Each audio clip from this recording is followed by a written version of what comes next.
Good morning, guys. Hope you're having an amazing day. Today we'll continue our journey through Holy Week. Today is Good Friday. Just hearing that name can feel kind of strange. Like, how can a day marked by suffering and death be called good?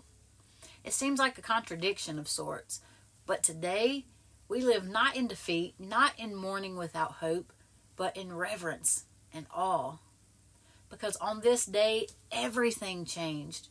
On this day, the cross, an instrument of torture and shame, became the bridge between a holy God and a broken humanity. You see, before we can understand the power of the cross, we have to come face to face with the problem of sin. Isaiah 53:5 says, "He was pierced for our transgressions.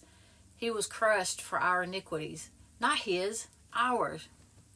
The cross wasn't the result of a political accident or a tragic misunderstanding, y'all. It was the necessary response to the deep, dark reality of sin.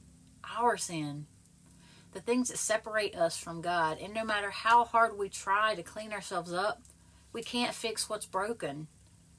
The cross reminds us that sin is serious. It costs the life of the Son of God. But that's not the whole story. The cross also shows us the fulfillment of God's love. God 3:16 says that for God so loved the world that he gave his only Son. He didn't send an angel. He didn't write a message in the sky. He came himself, wrapped in flesh, to take the punishment that we deserved. Romans 5:8 says that while we were still sinners, Christ died for us. Not after we got our act together, not once we cleaned up our lives, but while we were still far from him. The cross is God's loudest declaration. You are loved. And then we come to those final words of Jesus on the cross. It is finished. He wasn't whispering defeat. He was roaring victory. Sin, paid for. Shame, covered. The curtain of the temple was torn from top to bottom. God saying, "Come in."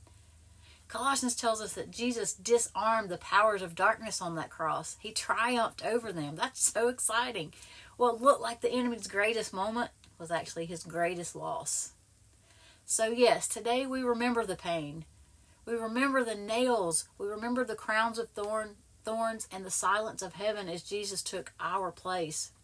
But we also remember the love, the victory, the mercy, and the invitation.